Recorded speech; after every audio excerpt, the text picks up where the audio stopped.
Today, we're going to talk about car tuning. No, not cartooning, but car tuning. How do you tune your car to get maximum horsepower? And can you even tune modern cars? Horsepower comes from explosions. You squeeze as much air as you can into the cylinders, add just the right amount of fuel, ignite it with a spark, and boom! The mix of air and fuel, or air-fuel ratio, determines how much energy is released and how much emissions are produced. Car makers tune for the ideal air-fuel ratio, which is 14.7 parts air to 1 part fuel. But here's the thing. That ratio might be ideal for maximum economy and emissions, which is what the car makers want. But it is not ideal for maximum power, which is closer to 12 to 1. This means your car is capable of more power, and that's where tuning comes in. The challenge is that cars have gotten a lot more complicated, and so has tuning. When engines first appeared, the air-fuel mix was controlled by a carburetor. This simple device worked by sucking the air into the engine along with the airstream. Adjusting the fuel to air mixture was simple. You fiddled with a few screws to allow more or less fuel to enter the engine. Then you listened. It's pretty much like tuning a musical instrument. If it sounded right, it was going to drive right. Pretty simple. But it wasn't long before car makers invented a more efficient way of delivering fuel to the mix. Fuel injection. The carburetor doesn't distribute the air-fuel mixture evenly, which results in higher fuel consumption and emissions. Fuel injection delivers a fine mist directly into each cylinder, so you get better combustion and less on-burn fuel. Then, to get even better fuel economy, engineers needed to vary the ratio depending on things like altitude, engine temperature, and speed. But varying the spray mechanically was pretty limited, so things got even more complicated. Car makers started working on electronic fuel injection, which needed a computer. Electronic fuel injection uses sensors to measure things like speed and temperature. The measurements get fed into a computer system. This system has saved settings that are applied to different situations. These settings are known as maps or tunes, and are basically graphs that the computer looks at when it analyzes stuff. So let's see how this works. You get in your car and start the engine. The car's cold. A little sensor on the engine measures the temperature and sends a message to the engine control unit, or ECU.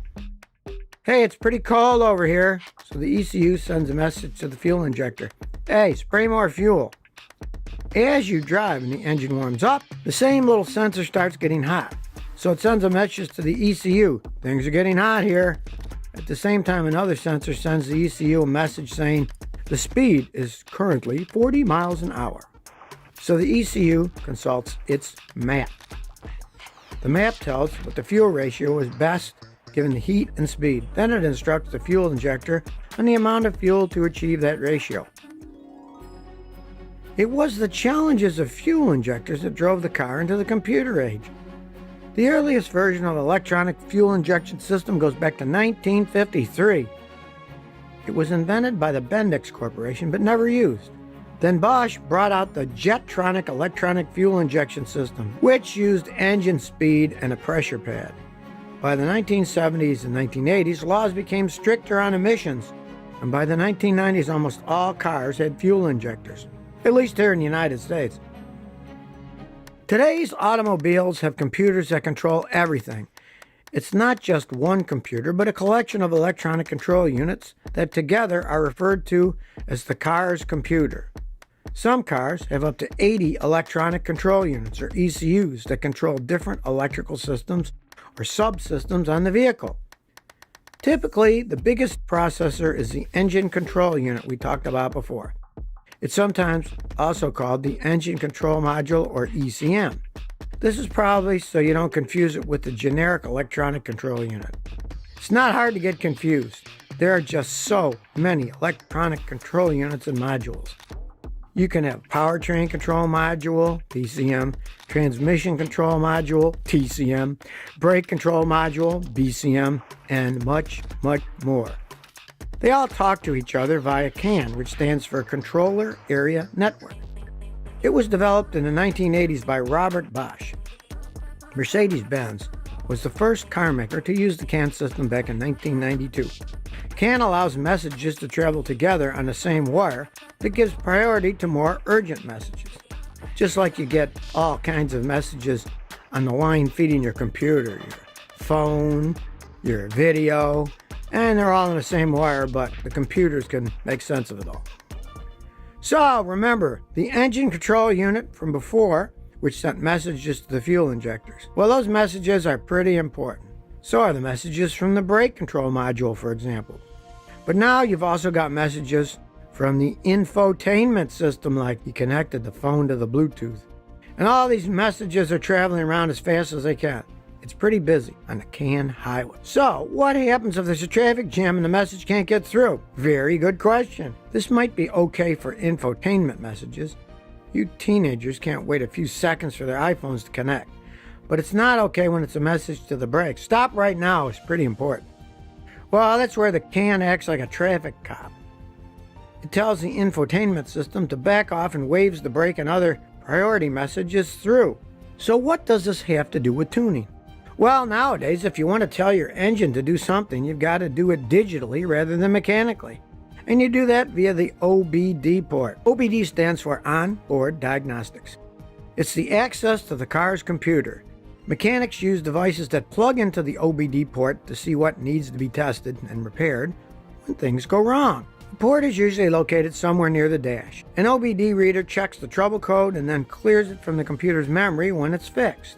So it's key to fixing problems, but it's also the key to tuning your car.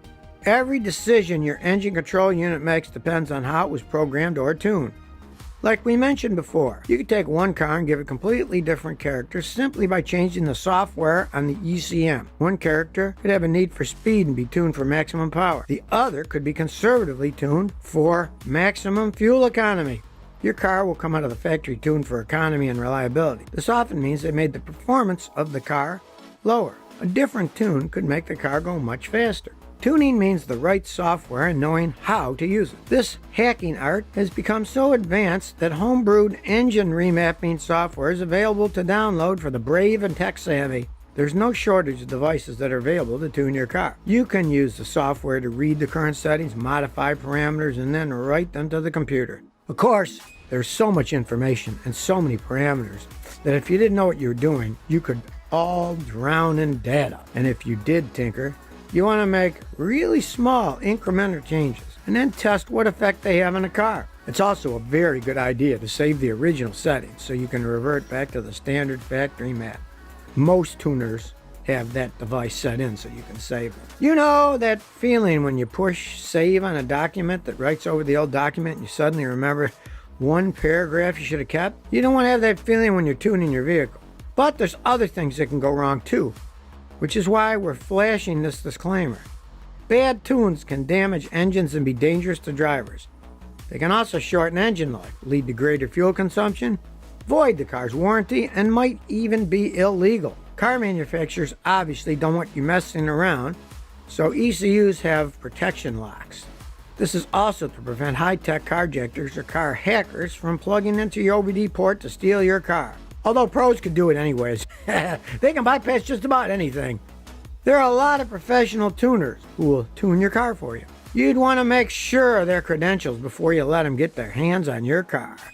In fact, they wouldn't even need to touch your car. You can buy a programmer online, download your ECU file, upload it to the tuning company, who then retune or flash or chip it and send it back to you for downloading. Or, if you're on a budget, there are performance chip plugins on the internet as low as $50. Not sure what you're really going to get for that. Sounds like something we need to test. Other companies have taken advantage of the OBD port as well.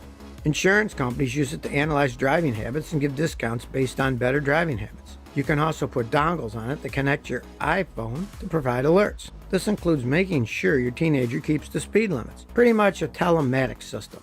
Be careful about plugging dongles into your car. Think about your car as you would your computer. You'd be careful about viruses and hacking on your computer. Same applies to your car. After all, it really is becoming a big computer on wheels, which all makes modern tuning very hard. But it's not impossible. If you want my opinion, tuning older mechanical cars is more fun. It had more basic karma and feel. We have more exciting car content coming very soon, so subscribe below and ring that bell to get notified of our next video.